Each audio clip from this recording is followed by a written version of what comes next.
On December 1st, 2020, Elon Musk visited Berlin and was awarded with the annual Axel Springer Award in Berlin at the Publishing House. South Africa in the 70s. A boy from Pretoria facing childhood problems. He reads 10 hours a day. Star Wars and science fiction. But this one's got talent. For machines and for money. Game begin. At the age of 12, he programmed his first computer game on the good old Commodore. Young Elon sold Blastar for $500. Develop stuff, let it grow, sell it soon. This is how he made his fortune and his opportunity to go even further. This is the way. One sentence he never wanted to hear. You're in the army now. So he got himself a passport, moved to Canada, leaving the South African apartheid regime behind. He was 16 years old. After some time in Kingston, he left Canada, went to Pennsylvania, got his bachelor, and then moved south. Stanford University, Palo Alto, where all the Silicon dreams were about to come true. Elon was one of those who founded the legend of the Valley. With $2,000, a car, and a computer, and nothing more, he and his brother Kimball founded Zip2, a company that provided and licensed online city guide software to newspapers. 4 years later, he sold it to Compaq for $307 million. Quite a story. But just the start. A typical story of those times. Develop and invest. Find allies. Merge. Disrupt. The rise of PayPal. His first vision of making things easier for people using the digitization. Elon Musk helped to change the financial industry forever. PayPal was sold for $1.5 billion to eBay.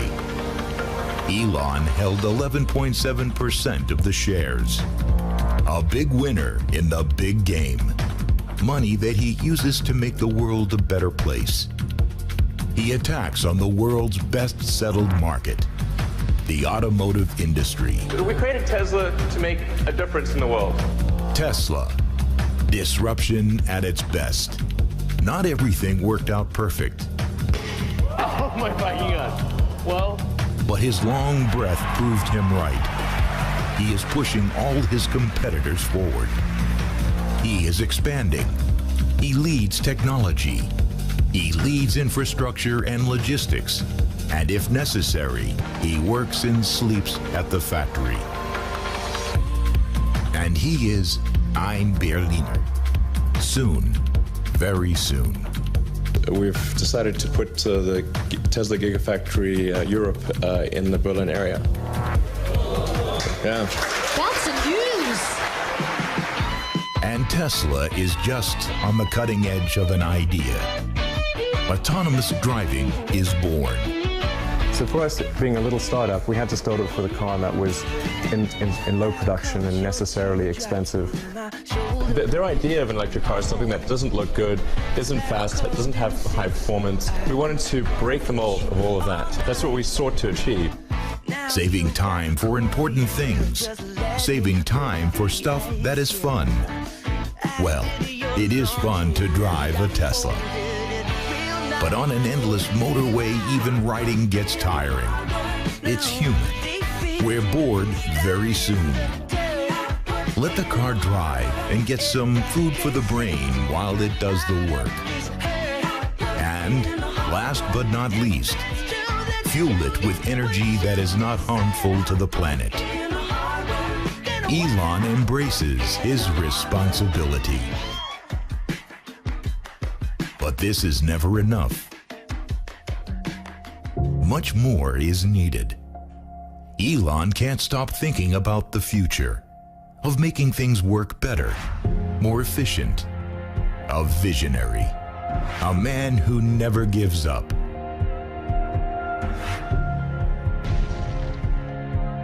Although there would have been a few moments when giving up would have been a more than plausible option. He reaches out for the stars. The real ones. The stars shining bright at night in the sky. You see them both light up?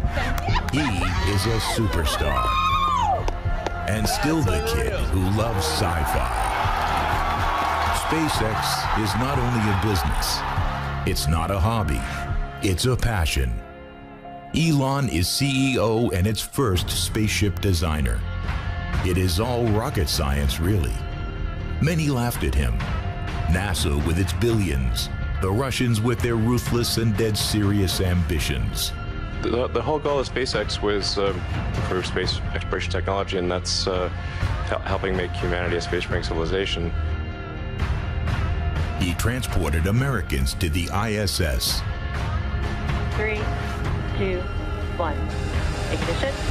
Liftoff. The Falcon 9 and Crew Dragon. Go NASA.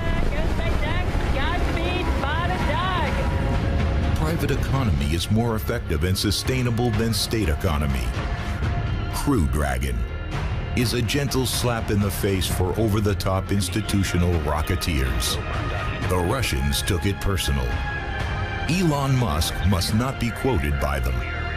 Too successful. Russia. Some things never change. Can one man change the world? Yeah, sure. Elon Musk did it, and he doesn't stop there. And I think that's one of the things that, makes people excited about the future. And we want the things that are in science fiction novels and movies not to be science fiction forever. We want them to be real one day. What if one could help handicapped people by connecting the body with machines to reconnect neural disorders? Hey, presto, Neuralink. What if we could get rid of traffic on our city streets? Dig a deep, long tunnel beneath them and shoot the cars from one side of the town to the other. Hey, presto, the Boring Company. The name, by the way, is one of the best puns ever. And stop. If we can do that with cars, why shouldn't we do it with goods and people? In full speed. 600 kilometers in 35 minutes. Just do it. Hey, presto, Hyperloop. But all that's earthbound. Reach for the stars and planets. We're already on our way to Mars.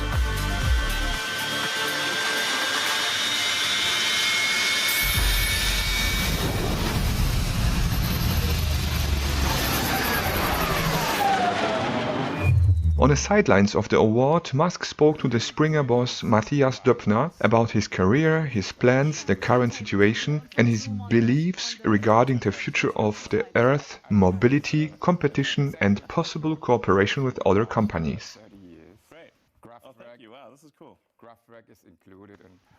Tesla market value is currently as high as all other automakers combined, and in some cases 2 or 3 times as high. This opens up the possibility of acquisition for Tesla, whereby Musk is not planning any hostile takeovers. He would much prefer to work with other manufacturers. The problem for others, however, is the ignorance, arrogance and lack of imagination, as he knows how to report. Tesla is always just dismissed, put down and laughed at. And finally, what should have been revenged long ago is taking revenge. However, Musk is open to inquiries from other manufacturers regarding cooperation. Someone who has been kicked is still not vengeful, but wants to get others to rethink. Unfortunately, this is an isolated case, because the other CEOs from other car companies that I won't mention here are mostly business blind, arrogant, and sometimes just without a clue. Here is the interview in its entirety with kind thanks to Axel Springer Verlag. Enjoy. It was fun. Yeah, I'm glad that you enjoyed it. Yeah, it's like a ride. I mean, I think you could charge money for this. This is great. I mean, yeah, it's really makes a difference to have this two screens and the angle change. It's like, that felt great, like Disney ride. Elon, apart from this special trip to Mars this evening, when do you think realistically human beings will land on Mars for the first time? I feel fairly confident about 6 years from now. So the Mars, Earth-Mars synchronization occurs roughly every 26 months. So we had one this year, this summer, and so that means in roughly like about 2 years there'll be another one, and then 2 years after that. So I'd say if you say 6 years from now, I think highly confident. If we get lucky, maybe 4 years, and then we want to try to send an uncrewed vehicle there in 2 years.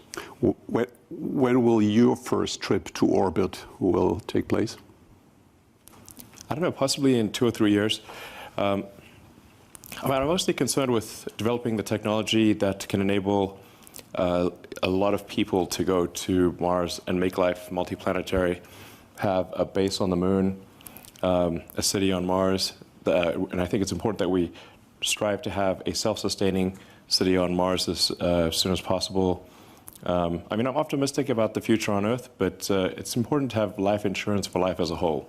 Is it going to be a business kind of tourism in orbit, or is it more a kind of plan B if things on Earth do not develop as well?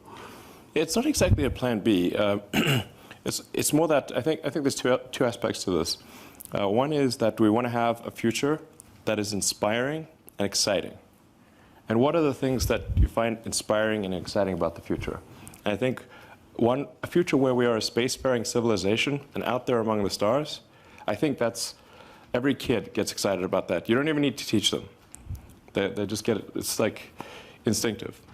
And so it's very important for us to have reasons to be excited about life. Like when you wake up in the morning, it can't just be about problems. It's okay. I know everyone in this room deals with a lot of tough problems, but it's got to be more than that.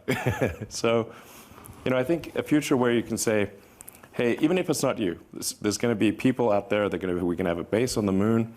We're going to have a city on Mars. Maybe go further, the moons of Jupiter and everything. I think that's a very exciting future, and I think most people do. And you seriously want to be buried on Mars? Just not on impact. Yeah. I mean, if you're gonna listen, we're all gonna die someday. So if you're gonna die someday, I'm like, okay, do you want to be buried on Mars or Earth? I'm like, Mars sounds cool. Born on Earth, die on Mars. That's if you've got the choice. 2 years ago, I had a conversation with Jack Ma, and we spoke about Jeff Bezos' plans with regard to orbit. And he said, well, let's Jeff Bezos take care for the orbit, I take care for the Earth. You seem to take care for both? Yeah, basically, Tesla is about trying to make sure things are good for the future on Earth. And then SpaceX is about good future beyond Earth, basically. And so obviously we have to have sustainable energy, both consumption and production of energy. So like Tesla does solar panels and batteries. I think that's one of the key ways to have sustainable energy generation. And also the batteries are useful for wind power. So, and then you need to consume it via, you consume the electricity, so electric vehicles. I think you look at these things like say, okay, if you look back from the future and say, what's the fundamental good of Tesla? I would say it's probably should be assessed as by how many years did Tesla accelerate the advent of sustainable energy? That's I would measure the goodness of Tesla in that way. And then for SpaceX, it's like, okay, to what degree did we improve the probability of humanity being a spacefaring civilization? I remember very well the year 2014 when we were hosting the Gold Steering Wheel here at Axel Springer, and you got the award for Lifetime Achievement. And I was sitting in the first row with the then very successful and famous CEO of a very big German car company, and I asked him while you were on stage, isn't this guy dangerous for you? I mean, this looks really serious. He said, oh no, don't worry. First of all, the whole idea of electric driving, it's never going to be a mass market. Sure. Second, these guys, heard that a lot. These guys in Silicon Valley, they have no clue about engineering, about building really beautiful and great cars, so we don't have to worry. By then, Tesla's market cap was 23 billion. Today it's 536 billion US dollars. The market cap of VW then was 86, and today it's 77. And you could, you are with Tesla 2.5 times bigger than BMW, VW, and Daimler. I even said the stock is too high. I mean, what am I supposed to do? You know, like, have you ever considered to buy? The stock is too high a long time, like when it was like at $800 pre-split. And they don't listen to me, but you know, I tell you, and the SEC complained again. I mean, like, you know. Is it a serious option to buy one of the incumbents, one of the big car companies for you? Well, I think we're definitely not going to launch a hostile takeover. So I suppose if there was someone... But a friendly one. If somebody said, hey, we think it would be a good idea to merge with Tesla, we'd certainly have that conversation. But, you know, we don't want to, you know, be a hostile takeover sort of situation. Did you feel a lot of complacency these days that the incumbents then let you feel that you are, I mean, the kind of hopeless disruptor, but they know how to do it, or were they very polite and nice with you? Do you mean back then or no? Back then? Oh, no. Today everybody's super nice. I would not say they were super, no. Yeah, they were difficult to characterize their response as super nice. They used a lot of adjectives. I don't think any of them were positive. So, we really tried hard to convince a lot of companies. Honestly, I was in so many panels, but they generally was, generally the sentiment that was expressed that you mentioned earlier, that was pretty much universal, especially. Back in, say, 2008 or 2007, like when we first unveiled the Roadster in 2007, yeah, I mean, it was just basically, they just said, well, you're basically a bunch of fools.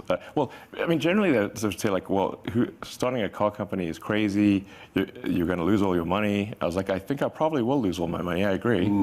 It wasn't like I thought it would be successful. I thought we had maybe a 10% chance of success. So then people would say, it's going to fail and you're going to lose everything. I was like, yeah, probably true. Yeah. What else is new? A couple of years ago, we saw each other in America, and a guy asks you on a panel when autonomous driving will be approved. And you said, I do not care so much when it's going to be approved. I care more when human beings in cars will be forbidden. And then the guy said, well, that's totally unrealistic. It's never going to happen in cars. People want to do something actively. And then you said, well, 100 years ago, nobody could imagine elevator without a lift boy. Today, nobody could imagine a lift with a lift boy. Yeah. So when is autonomous driving really going to happen, and when are you able to do it, and when is it going to be approved? Okay, just between us. Yeah, that's a very discreet circle here. Yeah. So, well, first of all, I'm not against people driving, to be clear. So I think people will drive cars basically as far into the future as I can imagine. It's just that it's going to be increasingly unusual to drive your own car. And while it's fun to drive a well-handling car on a winding road in beautiful terrain, of course that's fun. But it's not fun to drive a car in terrible gridlock traffic. Like, going through extreme traffic, that's no fun driving a car. So I think people are unlikely to, most of the time, want to commute or with their and drive themselves. And people are typically spending hour and a half a day, maybe 2 hours on average driving, especially say like California or something like that. It's very common. And some people will actually commute like 3 hours a day sometimes. It's pretty crazy.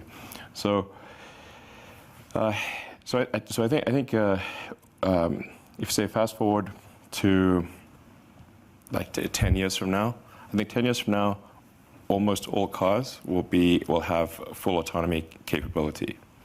All new cars produced. So there's about 2 billion cars and trucks in the existing fleet, and the new vehicle production is about 5% of the fleet size, so about 100 million.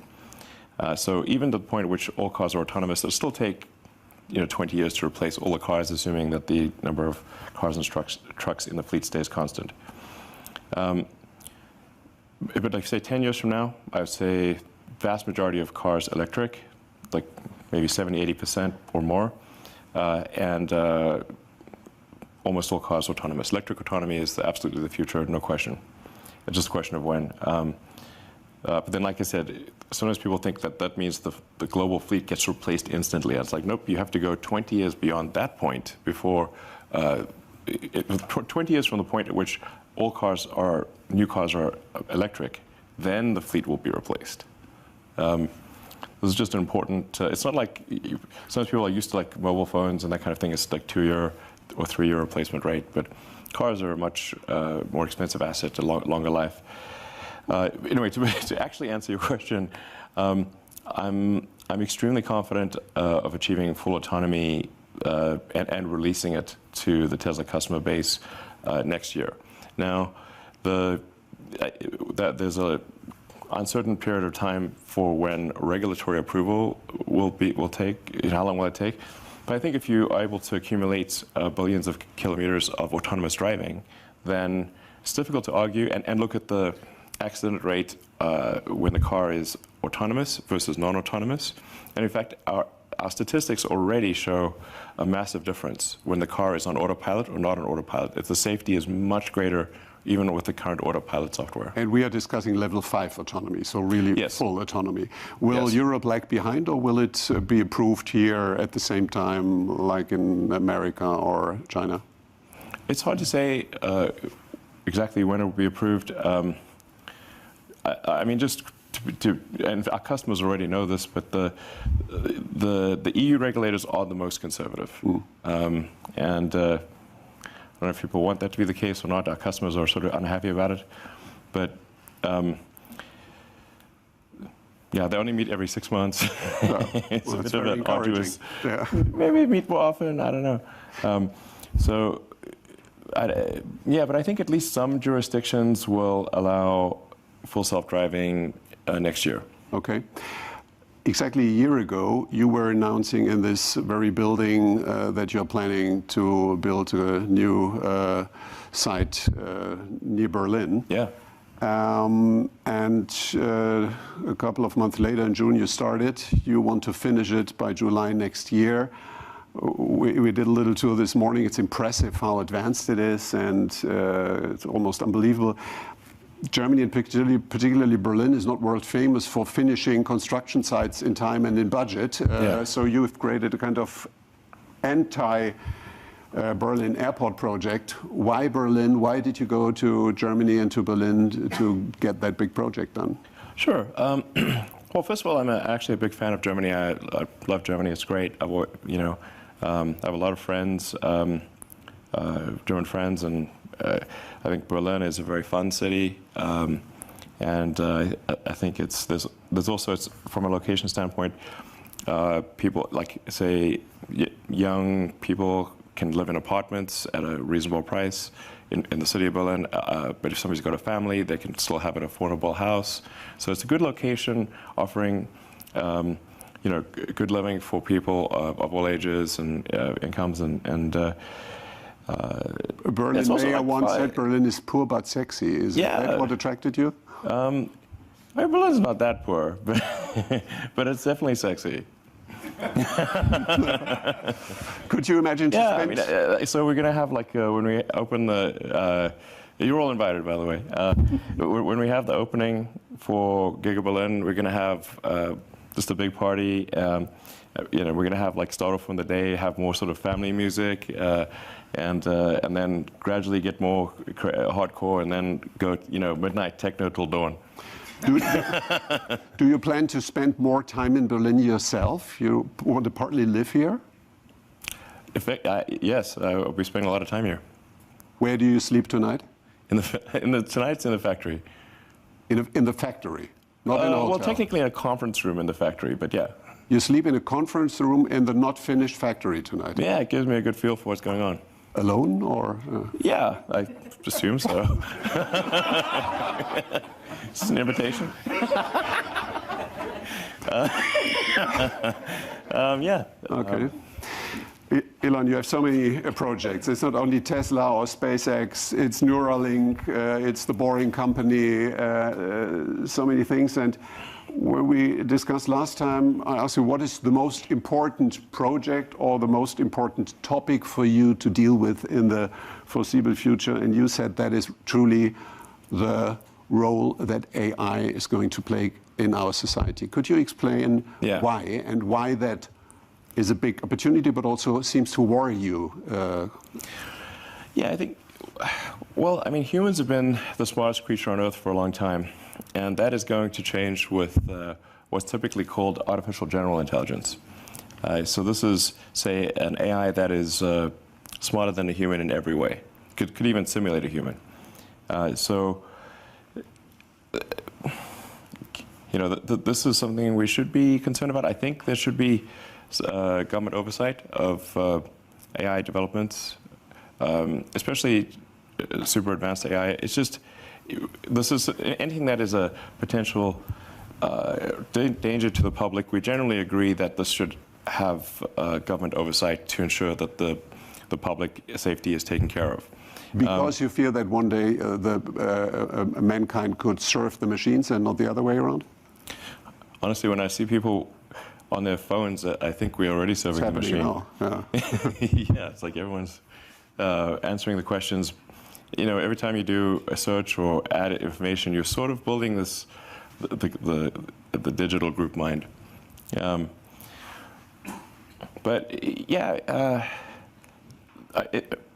the advent of artificial general intelligence is called the singularity for a reason, because just like a black hole, which is a singularity, it's difficult to predict what will happen.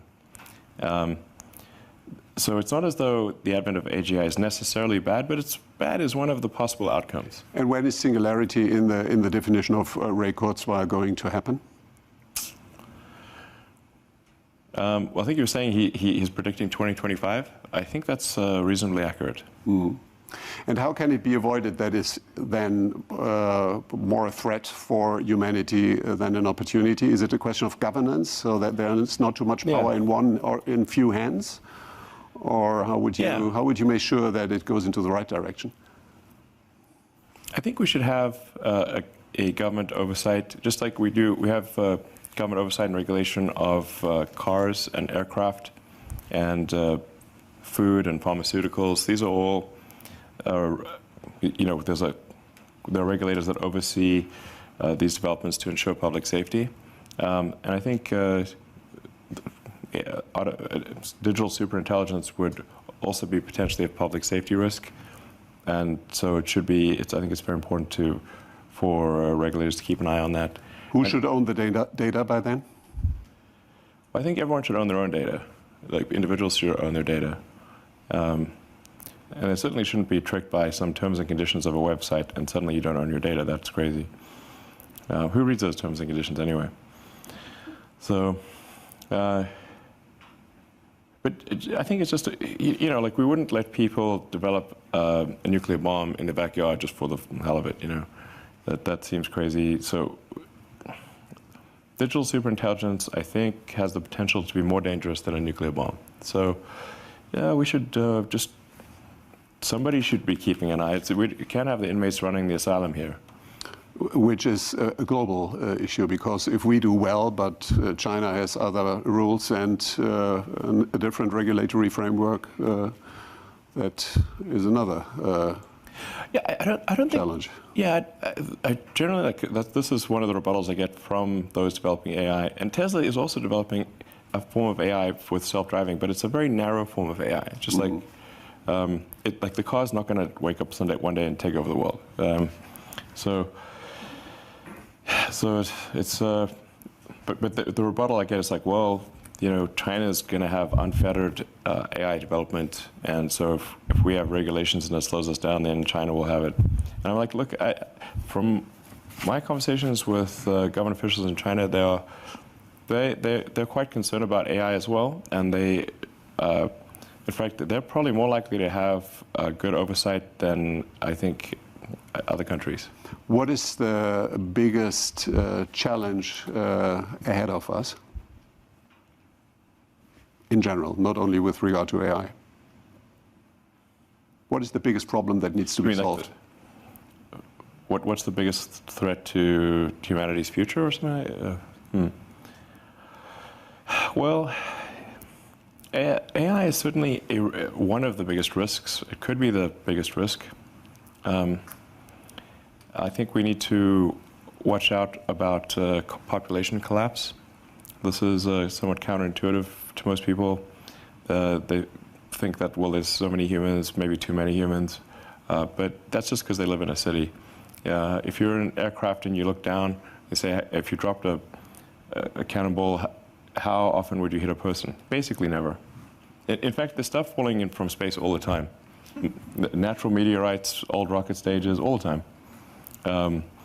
But nobody worries about it because the actual, in fact, there's a good cool website called Wait But Why, and this guy Tim Urban, like, he actually just did the math, and all humans on Earth could fit in the city of New York on one floor. Don't even need the upper floors. So that's actually the cross section of humans as seen from Earth is extremely tiny, basically vanishingly small, almost nothing. So we need to watch out about population collapse. Low birth rates, I think, is a big risk. And it's also not exactly top secret. You can go look at the Wikipedia, birth rate.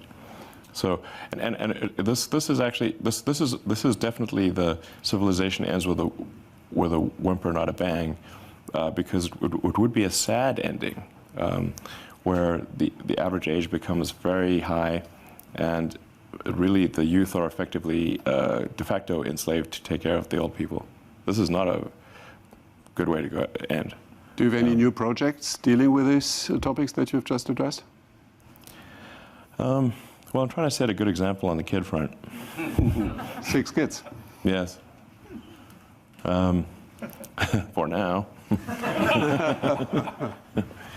How much time do you spend with them? I spend about as much time as they want to spend with me. So, would they? Yeah. I mean, they're not. Well, one's just a baby, and the others are 14 and 16, and teenagers don't usually want to hang out with their parents that much, We just had Thanksgiving weekend, so all the kids were over. So if they want to spend more time with me, I say, like, I actually ask them, are you sure we don't want to hang out more? And they're like, no. So I think it's probably the right amount then, since they don't want to hang out more. So I think we really should take this seriously, the population collapse, artificial intelligence. Obviously, sustainable energy is important. The faster we transition to sustainable energy, the less of a gamble we're taking with climate. And I think there's going to be a lot of breakthroughs on the medical front, particularly around synthetic mRNA. You can basically do anything with synthetic RNA, DNA.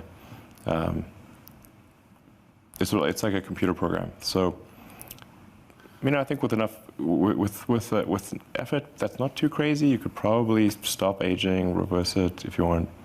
You can basically do anything. You can turn someone into a freaking butterfly if you want with the right DNA sequence. So, caterpillars do it. So, But your project Neuralink is in a way empowering human intelligence versus artificial intelligence. That's the purpose of it. Is that correct? Yeah. So Neuralink, in the short to medium term, Neuralink is really just going to help cure brain injuries, and brain and spine injuries. So it's like if somebody is in fact, our first implanted devices in humans will be for quadriplegics, tetraplegics, allowing them to control a computer or a phone just using their mind. So like you can imagine, like if Stephen Hawking could just talk at normal speed or even faster than normal speed. Looking back for the last thousands of years, what is the most important invention of mankind so far? In the past 1,000 years? I guess it's... Millions. Oh, millions. Well, I think language, being able to talk and express concepts, and this is probably the biggest invention of humanity's language. It's an answer that we like very much in the publishing house. Absolutely. Writing is, exactly, just writing really made a big difference. That guy Gutenberg, he really knew what he was doing. You have one thing in common with Nikola Tesla, that's a photographic memory. Is that only a gift or sometimes a burden because you memorize too much? I have a photographic memory in some respect. You can filter? For technical stuff, I have a very good memory. So, for a human, computers are much better at memory. Computers are really good at memory. Why is music so important for you? Techno music in particular? Well, it's pretty fun. I think it's, you want to, I don't know, feel maximum human, And so I think when people have like sort of a rave and good music, it can be like, hey, maximum human, You want to really feel, it's like what really gets you to feel, And I think that, having fun with friends and, just crazy dancing is fun. Perhaps your love for techno music is the secret reason why you are building big projects in Berlin. Honestly, it's a significant factor. Okay, Elon, last question. You celebrated your 30th birthday with a masked ball in Venice. 40th birthday, I was told you had a fight with a samurai sword fighter. What is your plan for your 50th birthday really next year? Scoop here. So my 40th birthday was in Venice. It was technically a post-apocalyptic masked ball. Because after the apocalypse, how much clothing do you really have? It's probably going to be a little ragged, a little burnt, No plans for the 50th? Yeah, 50th. The half-century party. I'll have to think of something. Usually go with some kind of crazy theme. The party where I ended up wrestling with the world champion sumo wrestler, which by the way also caused me to burst a disc in my neck. So, 5 minutes of glory for 5 years of pain. That really hurt. So that party was Victorian Japanese steampunk. So that was cool. I have to think of something for the half-century party. You have a little time to think. Hey, being on Earth for a half-century, that's like, hey, I'm still alive. Wow, cool. Okay, Elon, one very last question. When I asked you what is the meaning of life during a dinner, 42. You said after a while, well, probably this wonderful French cheese. Could you please explain? Well, I was just saying that you want to take a moment to appreciate things in life and the sensations. Food's incredible, and there's just so many good things that you can experience. Some of them cost nothing, really. Have a walk in nature or just a nice meal, and it's like, wow, that's pretty great, And we should take a moment to appreciate these little things, the big things, the things that move your heart. I think that's probably the meaning of life, as close a definition as I can think. Thank you very much, Elon. All right. As always, give us a like, subscribe to our channel and hit the notification bell so you will be always the first to get the latest news uploaded on our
exhausting and exciting and surprising and wonderful journey. Looks great, doesn't it? Yes. You can follow now our assistants or Mr. Döpfner. He's the tallest guy here. Just walk after him, and we have a little refreshment for you. And you don't even have to choose between salty and sweet, or ham or cheese. You can take both tonight, which is just great. Just have a nice evening and enjoy. Good night. Thank you, Elon.